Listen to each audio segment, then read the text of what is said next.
اعوذ باللہ من الشیطان الرجیم بسم اللہ الرحمن الرحیم۔ سورہ فلق کا آغاز ہوتا ہے جی۔ 5 آیات ہیں سورہ فلق کی، اور قرآن کے اندر اس کا 113 نمبر، نزول کے اعتبار سے اس کا 20 نمبر، ایک ہی رکوع ہے، اور مکی سورہ ہے۔ آغاز کرتے ہیں سورہ فلق کا، اور اس کا آغاز کرنے سے قبل آپ کو میں معوذتین کا شان نزول بیان کرنا چاہوں گی کہ سورہ فلق اور سورہ ناس دونوں ایک ساتھ ایک ہی واقعے میں نازل ہوئی ہیں۔ ان کا سبب نزول کا واقعہ مسند احمد میں اس طرح آیا ہے کہ نبی کریم صلی اللہ علیہ وسلم پر ایک یہودی نے جادو کر دیا تھا۔ یہ جو یہودی تھا نا، یہ جادو اس نے اپنی بیٹیوں سے کروایا تھا، اور اس نے جب اپنی بیٹیوں سے وہ جادو کروایا، اب یہاں پر آپ ایک بات کا اندازہ لگائیے کہ یہاں پر مکی سورہ لکھا ہوا ہے، لیکن چونکہ یہودی جو تھے وہ مکہ میں نہیں تھے، وہ مدینہ میں تھے، تو اس بات سے تو یہ بات ثابت ہوتی ہے، یہ معلوم ہوتا ہے کہ یہ سورہ جو ہے وہ مدنی ہونی چاہیے، لیکن یہاں پر لکھا گیا ہے کہ مکی سورہ ہے، اور یہ بھی ممکن ہو سکتا ہے کہ ایک دفعہ اس سورہ کا نزول مکہ میں ہوا ہو اور ایک مرتبہ اس کا نزول پھر سے مدینہ میں ہوا ہو، جس کے اثر سے نبی اکرم صلی اللہ علیہ وسلم بیمار ہو گئے تھے۔ اور جب جادو عورت کرتی ہے تو اس جادو کا اثر زیادہ ہوتا ہے۔ جبرائیل امین علیہ السلام نے آ کر آپ صلی اللہ علیہ وسلم کو اطلاع دی کہ آپ صلی اللہ علیہ وسلم پر ایک یہودی نے جادو کیا ہے، اور جادو کا عمل جس چیز سے کیا گیا ہے وہ فلاں کنویں کے اندر ہے۔ نبی اکرم صلی اللہ علیہ وسلم نے وہاں آدمی بھیجے، وہ لوگ کنویں سے اس جادو والی چیز کو نکال لائے، اس میں گریں لگی ہوئی تھیں۔ آپ صلی اللہ علیہ وسلم نے ان گروں کو کھول دیا، اسی وقت آپ صلی اللہ علیہ وسلم تندرست ہو کر کھڑے ہو گئے۔ اگرچہ کہ حضرت جبریل علیہ السلام نے آپ صلی اللہ علیہ وسلم کو اس یہودی کا نام بتا دیا تھا، اور آپ اس کو خوب جانتے تھے، مگر اپنے نفس کے معاملے میں آپ صلی اللہ علیہ وآلہ وسلم نے کسی سے انتقام لینا آپ نے مناسب نہ سمجھا، اور ان کی عادت نہ تھی کہ آپ اپنی ذات کے لیے، اپنی ذات کی تکلیف کے لیے کسی سے انتقام لیتے۔ ہم کہتے ہیں نا کہ کوئی ہماری عزت نہیں کرتا تو ہم اس کو منہ توڑ جواب دیں، تو آپ ہمارے نبی کا ضبط دیکھیے کہ اتنی تکلیف میں ہونے کے باوجود بھی انہوں نے انتقام نہیں لیا، اس لیے عمر بھر اس یہودی سے آپ نے کچھ بھی نہ کہا۔ وہ منافق تھا، اس لیے حاضر ہوتا تھا، مگر کبھی اس کی موجودگی میں آپ کے چہرہ مبارک پر کبھی شکایت کے آثار بھی نہیں آئے۔ دیکھیے، یہ ساری باتیں ہمیں کتنا حوصلہ اور صبر عطا کرتی ہیں۔ حضرت عائشہ سے روایت ہے کہ آپ صلی اللہ علیہ وسلم پر ایک یہودی نے سحر کیا، جب جادو کیا تو اس کا اثر آپ صلی اللہ علیہ وسلم پر یہ تھا کہ بعض اوقات آپ محسوس کرتے کہ فلاں دنیاوی کام کر لیا ہے، مگر وہ نہیں کیا ہوتا تھا۔ پھر ایک دن آپ صلی اللہ علیہ وسلم نے حضرت عائشہ سے فرمایا کہ مجھے اللہ تعالیٰ نے بتا دیا ہے کہ میری بیماری کیا ہے، اور فرمایا کہ 2 شخص خواب میں آئے، ایک میرے سرہانے بیٹھ کر اور دوسرا پاؤں کی طرف۔ سرہانے والے نے دوسرے سے کہا، ان کو کیا تکلیف ہے؟ دوسرے نے کہا، یہ مسحور ہیں، یعنی کہ ان پر سحر کیا گیا ہے۔ اس میرے س- آ، اس نے پوچھا کہ سحر ان پر کس نے کیا؟ اس نے جواب دیا، لبید بن عاصم نے، جو یہودیوں کا حلیف منافق ہے۔ اس نے پوچھا کس چیز میں جادو کیا ہے؟ اس نے بتایا کہ کنگھے اور اس کے دندانوں میں۔ پھر اس نے پوچھا وہ کہاں ہے؟ تو اس نے بتایا کہ کھجور کے اس غلاف میں جس میں کھجور کا یہ پھل پیدا ہوتا ہے، اور اور وہ ایک پتھر کے نیچے مدفون ہے، دفن کر دیا ہے ایک پتھر کے نیچے۔ آپ صلی اللہ علیہ وسلم اس کنویں زروان، وہ جو کنواں تھا اس کنویں کا نام زروان تھا، زروان پر تشریف لے گئے، اور اس کو صحابہ کرام کے ذریعے نکال لیا، اور فرمایا کہ مجھے خواب میں یہی کنواں دکھلایا گیا تھا۔ حضرت عائشہ نے عرض کیا کہ آپ صلی اللہ علیہ وسلم نے اس کا اعلان کیوں نہ فرما دیا کہ فلاں شخص نے یہ حرکت کی ہے؟ فرمایا مجھے اللہ نے شفا دے دی، اور مجھے یہ پسند نہیں کہ میں کسی شخص کے لیے کسی تکلیف کا سبب بنوں۔ مطلب اس کا یہ تھا کہ اعلان کیا جاتا تو لوگ اس کو قتل کر دیتے یا تکلیف پہنچاتے۔ آپ صلی اللہ علیہ وسلم کا یہ مرض 6 ماہ تک رہا، اور بعض روایتوں میں یہ بھی ہے کہ جن صحابہ کرام کو معلوم ہو گیا کہ یہ حرکت لبید بن عاصم نے کی ہے، انہوں نے حضور صلی اللہ علیہ وسلم سے عرض کیا کہ اس خبیث کو قتل کیوں نہ کر دیں؟ تو آپ صلی اللہ علیہ وسلم نے وہی جواب دیا جو حضرت عائشہ رضی اللہ تعالیٰ عنہ کو دیا تھا۔ ایک روایت میں ہے کہ ایک لڑکا آپ صلی اللہ علیہ وسلم کی خدمت کرتا تھا، اس منافق یہودی نے اس کو بہلا پھسلا کر رسول اللہ صلی اللہ علیہ وسلم کا کنگا اور اس کے کچھ دندانے اس سے حاصل کر لیے، اور ایک تاند کی تار میں 11 گریں لگائیں، ہر گرہ میں ایک سوئی لگائی، کنگے کے ساتھ اس کو کھجور کے پھل کے غلاف میں رکھ کر ایک کنویں میں پتھر کے نیچے دبا دیا۔ اللہ تعالیٰ نے یہ دو صورتیں نازل فرمائی جن میں 11 آیات ہیں۔ آپ صلی اللہ علیہ وسلم ہر گرہ پر ایک آیت پڑھ کر ایک ایک گرہ کھولتے رہے، یہاں تک کہ سب گرہیں کھل گئیں اور ایک دم آپ صلی اللہ علیہ وسلم سے ایک بوجھ سا اتر گیا۔ حضرت ابن عباس کی روایت میں ہے کہ فرشتوں نے خواب میں سب پتہ بتا کر، جو جو ابھی میں نے آپ کو بتایا، وہ کہا کہ اس کو نکال کر ڈالو، تو حضور صلی اللہ علیہ وسلم نے حضرت عمار بن یاسر اور چند لوگوں کو بھیجا، کنویں پر گئے تو دیکھا کہ کنویں کا پانی مہندی کے پانی کی طرح سرخ ہے۔ ان لوگوں نے کھجور کی ایک گھاپ کو نکال کر جلایا تو اس کے اندر سے ایک تاند نکلی جس میں 11 گریں تھیں، اس پر یہ دونوں صورتیں نازل ہوئیں، قل اعوذ برب الفلق اور قل اعوذ برب الناس۔ تو نبی کریم صلی اللہ علیہ وسلم ہر ہر گرہ کو کھولتے گئے اور یہ سورہ ان پر پڑھ پڑھ کر پھونکتے گئے۔ تو وہ جو کنگھی تھی اس کے اندر نبی کریم صلی اللہ علیہ وسلم کے کچھ بال موجود تھے جن پر جادو کیا گیا تھا۔ یہی وجہ ہے کہ کہا یہ جاتا ہے، حکم یہ دیا جاتا ہے کہ جو آپ بال آپ کے نکلتے ہیں ان بالوں کو کاٹ کاٹ کر یا تو پھر ان کو کاٹ کاٹ کر پھینکیے، یا پھر آپ ان بالوں کو دفنا دیجیے، دبا دیجیے۔ اسپیشلی میں ان خواتین کو ضرور یہ کہوں گی کہ اپنے بالوں کی، اپنے گھر والوں کی، اپنے شوہر، اپنے بالوں کی، جو جوائنٹ فیملیز میں رہتی ہیں، اپنے بالوں کی ضرور ضرور حفاظت کیا کیجیے، کیونکہ ان پر بڑا سخت ترین قسم کا جادو ہوتا ہے۔ جو آپ کے جسم کے کپڑے ہیں، آپ کے جو بال ہیں، ان پر، آپ کی باڈی پر، یہ آپ کی باڈی پر شدید ترین، سخت ترین قسم کا جادو کا اثر رکھتے ہیں، ان پر اثر جادو کیا جاتا ہے۔ اس لیے اپنی ان تمام چیزوں کو کا بہت زیادہ دھیان رکھا کیجیے۔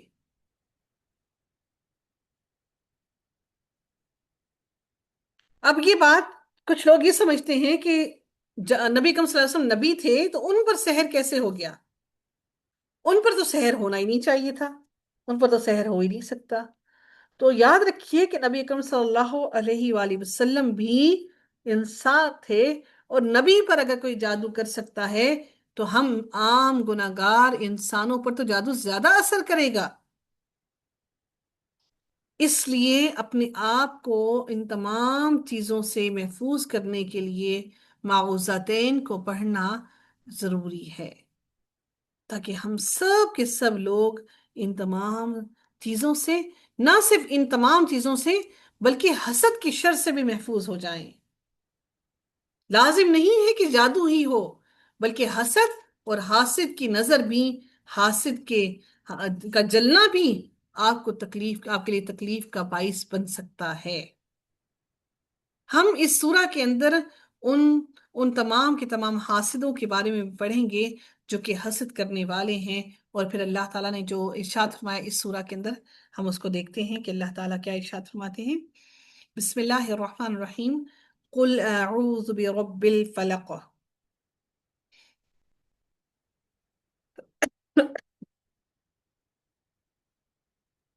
اللہ تعالیٰ فرماتے ہیں قل اعوذ برب الفلق، اے نبی آپ کہہ دیجئے کہ میں صبح کے رب کی پناہ میں آتا ہوں۔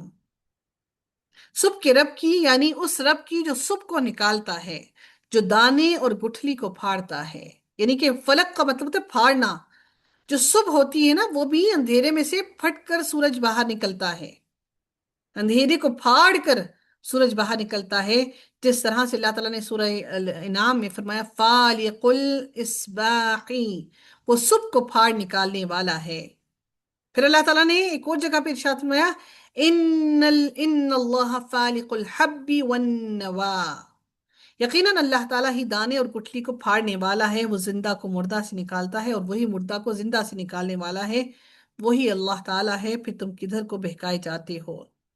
اللہ تعالیٰ نے نبی کریم صلی اللہ علیہ وسلم کو حکم دیا کہ آپ کہہ دیں کہ میں تمام مخلوقات کی شر سے ساری مخلوقات کے رب کی پناہ مانگتا ہوں۔ صبح جب ہوتی ہے تو اللہ تعالیٰ رات کے اندھیرے کو ختم کر کے دن کی روشنی لاتے ہیں۔ اس سے دراصل یہ شعور دینا مطلوب ہوتا ہے کہ جو رب رات دن کی روشنی لا سکتا ہے، وہ اسی طرح خوف اور دہشت کو دور کر سکتا ہے۔ وہ پناہ مانگنے والے کو امن دے سکتا ہے۔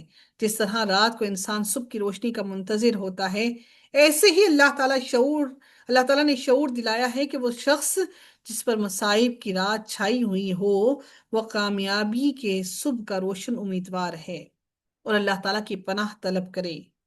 من شر ما خلق، اس کی شر سے جو اس نے پیدا کی۔ یہاں شر سے مراد ہر اس چیز کا شر ہے جس سے انسان کو نقصان پہنچ سکتا ہو، مثلا دنیا میں شیطان اور آخرت میں جہنم۔ یہ اللہ تعالیٰ کی تمام مخلوق، اس میں انسان، جنات، حیوانات، سب کے سب شامل ہیں۔ بس ان تمام مخلوقات کے اندر موجود شر سے ان کو پیدا کرنے والے کی پناہ مانگی جاتی ہے۔ علامہ ابن قیم نے لکھا ہے کہ لفظ شر دو چیزوں کے لیے عام ہے، اور اس میں شامل ہے ایک کیا؟ ایک ایک آلام اور آفات جس سے براہ راست انسان، ایک وہ آفتیں جس سے براہ راست انسان کو رنج اور تکلیف پہنچتی ہیں، یعنی ڈائریکٹلی آپ کو پہنچتی ہیں، اور دوسرا شر وہ ہے جس سے ڈائریکٹلی آپ کو تکلیفیں اور نہیں پہنچتی، بلکہ انڈائریکٹلی وہ پیغامات اور تکلیفیں آپ تک پہنچتی ہیں۔ جیسے فور ایگزامپل، جس طرح سے آپ کو سم ٹائم کوئی انسان ڈائریکٹلی آپ کو تکلیف پہنچا رہا ہوتا ہے، اور کوئی انسان کسی کے تھرو پیغام پہنچا کر آپ کو تکلیف پہنچا رہا ہوتا ہے، تو تکلیفیں دو طرح سے، شر دو طرح سے پہنچتے ہیں، ایک ڈائریکٹ اور ایک انڈائریکٹ۔ سیدنا فروہ بن نوفل سے روایت ہے کہ میں نے سیدہ عائشہ رضی اللہ تعالیٰ عنہا سے رسول اللہ صلی اللہ علیہ وسلم کی دعا کے بارے میں سوال کیا کہ آپ کیا دعا مانگتے تھے، تو انہوں نے کہا کہ آپ صلی اللہ علیہ وآلہ وسلم، اللہم انی اعوذ بک من شر ما عملت و شر ما لم اعمل۔ یہ دعا کیا کرتے تھے کہ یا اللہ، میں تیری پناہ مانگتا ہوں اس کام کے شر سے جو میں نے کیا اور جو میں نے نہیں کیا، سے اللہ تعالیٰ سے یہ الفاظ کہہ کر دعا مانگا کرتے تھے۔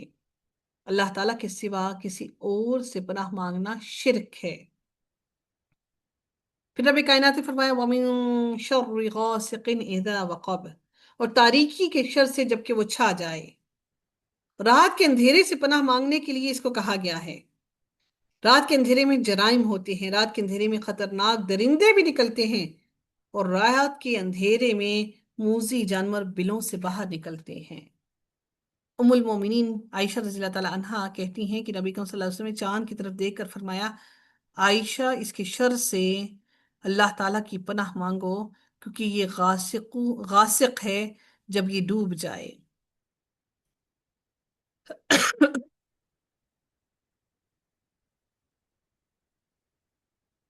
وَمِن شَرِّ النَّفَّاثَاتِ فِي الْعُقَدِ، اور گروہ میں پھونک مارنے والیوں کے شر سے، یعنی جادو کرنے والی عورتوں کے شر سے، یعنی یہ جادو کرنے کا عمل عورتوں میں زیادہ ہے۔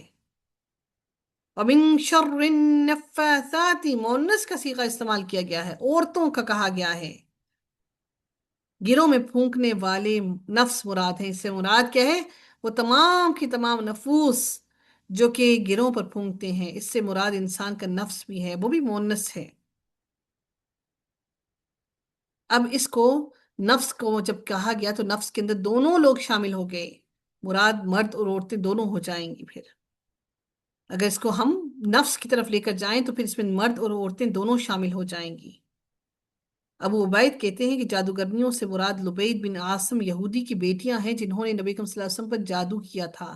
یاد رکھیے اس کا نام لبید بن عاصم، جس نے نبی کریم صلی اللہ علیہ وسلم پر جادو کیا تھا، اس کی بیٹیوں نے جادو کیا تھا۔ جادو کے متعلق نبی کریم صلی اللہ علیہ وسلم کا ارشاد ہے، جو کوئی گنڈا لگائے اور پھر، یعنی کہ جو گرہ لگائے اور پھر اس میں پر پھونکے، اس نے جادو کیا، اور جس نے جادو کیا اس نے شرک کیا، اور جو کسی چیز سے چمٹا وہ اس کی طرف چھوڑ دیا گیا۔ سیدہ عائشہ رضی اللہ تعالیٰ عنہا نے بیان کیا کہ بنو زریق کے ایک یہودی لبید بن عاصم نے رسول اللہ صلی اللہ علیہ وسلم پر جادو کر دیا تھا۔ اس کی وجہ سے نبی کریم صلی اللہ علیہ وسلم کسی چیز کے متعلق خیال کرتے کہ آپ نے وہ کام کر لیا ہے، حالانکہ وہ نہیں کیا ہوتا تھا۔ پھر اللہ تعالیٰ نے دو فرشتوں یعنی جبرائیل علیہ السلام اور میکائیل علیہ السلام کے ذریعے سے نبی کریم صلی اللہ علیہ وآلہ وسلم کو اس جادو سے چھٹکارا دلایا،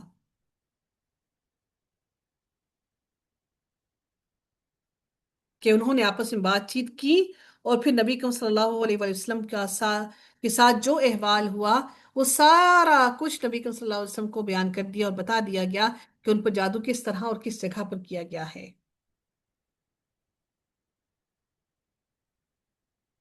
اب جادو کیسے کیا جاتا ہے؟ جادو کلام کے ذریعے سے کیا جاتا ہے، بات چیت کرنے کے ذریعے سے۔ جادو پر الفاظ سے کیا جاتا ہے، جس پر جادو کرنا مطلوب ہوتا ہے اس کے بال یا کوئی چیز حاصل کر کے اس پر عمل کیا جاتا ہے، اس کے جسم کے ساتھ کسی چیز کا تعلق ہو، چاہے وہ آپ کے جوتے، آپ کے کپڑے، آپ کی کوئی ایسی چیز جو آپ کے جسم کے ساتھ ٹچ ہوئی ہو، یا آپ کے جسم کا حصہ ہو، فار ایگزامپل آپ کے بال ہیں یا آپ کے کپڑے ہیں، آپ کے وہ چیز جس سے آپ کے جسم کو چھوا ہے، ان چیزوں پر جادو کیا جاتا ہے۔ اگر بالوں پر عمل کیا جائے تو کلام پڑھ کر پھونکے ماری جاتی ہیں اور گرہیں لگائی جاتی ہیں۔ اللہ تعالیٰ نے جادوگروں کی شر سے بچنے کے لیے حکم دیا ہے کہ صبح کے رب کی پناہ مانگ لو، اپنے رب کی پناہ میں آ جاؤ۔ وَمِن شَرِّ حَاسِدٍ إِذَا حَسَدَ، یہ تو ہر خاندان کے اندر، ہر فیملی کے اندر یہ حاسد موجود ہوتے ہیں۔ اس لیے اپنے بچوں کی کامیابی لوگوں کے ساتھ شیئر نہ کیا کیجئے۔ بدقسمتی سے آج یہ وقت آ گیا ہے کہ ہم لوگ اور کچھ کریں نہ کریں، سٹیٹس پر ضرور وہ چیزیں لگا کر سب لوگوں کو، تمام جہان کے لوگوں کو بتا دیتے ہیں۔ اچھا جی، کسی کی شادی ہے، اچھا جی وہ ہم نے سٹیٹس پر لگا دیا۔ اچھا ہم کہیں آؤٹنگ پہ گئے، ہم نے وہ سٹیٹس پہ لگا دیا۔ ہم نے جو اچھا کھایا پیا ہم نے وہ بھی سٹیٹس پہ لگا دیا۔ ہم نے اچھا پہنا ہم نے وہ بھی سٹیٹس پہ لگا دیا۔ اپنے شوہر کے ساتھ اچھا وقت سپینڈ کیا، اس کو بھی سٹیٹس پہ لگا دیا۔ اللہ اکبر! اللہ نے آپ کو حسد سے بچنے کا حکم دیا اور آپ لوگ سٹیٹس پہ لگا لگا کے یہ تمام چیزیں تمام دنیا کو اپنے لیے حاسد بنا رہے ہیں۔ سوچئے کہ اپنی موت کا، اپنی تکلیف کا خود موجب بن رہے ہیں۔ خدا را ان معاملات سے نکل آئیے اور اپنے آپ کو محفوظ کیجئے۔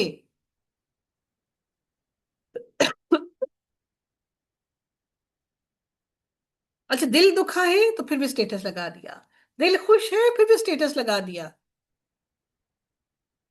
آپ کے وہ چیز سیلیبریٹ کرنے سے، آپ کے خوش ہونے سے کون خوش ہوگا؟ آپ کی بہن، آپ کا بھائی، آپ کی نندیں، آپ کے دیور، آپ کی دیورانیاں، آپ کی جیٹھانیاں، آپ کی ساس، آپ کا سسر، آپ کی دوستیں۔ صرف یہ سوچ کر رکھیے، میں جن جن کا نام لے رہی ہوں آپ ان کے دلوں میں اٹھنے والے شر کو سوچ کر رکھیے کہ ان کے دلوں کی کیا کیفیت ہوتی ہوگی۔ آپ نے اچھا پہنا، ان کے پاس وہ اچھا سوٹ نہیں۔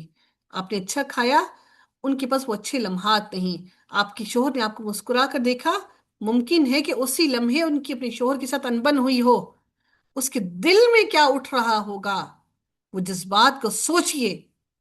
آپ کا بچہ صحت مند ہے، آپ نے سٹیٹس پر لگا دیا، ممکن ہے کہ اس کا بچہ اس وقت بیماری کی حالت میں ہو اور وہ سوچ رہی ہو کہ اس کے بچوں کو تو کچھ نہیں ہوتا، میرے بچے ہر وقت بیمار ہوتے ہیں۔ آپ کے بچے نے اچھے گریڈز لیے، اس کا بچہ اچھے مارکس نہ لے سکا، وہ سوچے گا کہ یہ دیکھو گھومتی پھرتی بھی ہے، سب کچھ کرتی ہے، بچہ بھی اچھا پڑھ جاتا ہے۔ اس میں بھی حسد آ گیا، اور پھر وہ حسد کی نظر نے آپ سے سب کچھ چھین لیا۔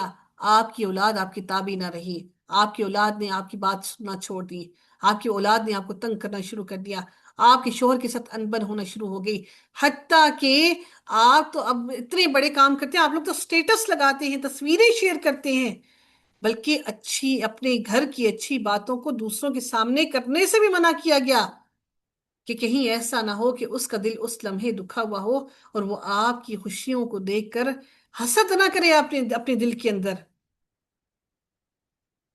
آپ سوچئے کہ آپ کتنے بڑے اپنے ہی دشمن ہیں، اپنی اولاد کی، اپنی خوشیوں کی، اپنے گھر بار کے۔ اپنا پہننا اوڑھنا، اپنی خوشیوں کو بچا کر سنبھال کر رکھیے، لوگوں کے سامنے مت کھولیے۔ اللہ تعالیٰ سے دعا ہے کہ رب کائنات ہم سب کو حاسدین سے محفوظ رکھے، لیکن اس سے پہلے ہمیں عمل کرنے کی ضرورت ہے، ہمیں اپنے آپ کو سدھارنے کی ضرورت ہے۔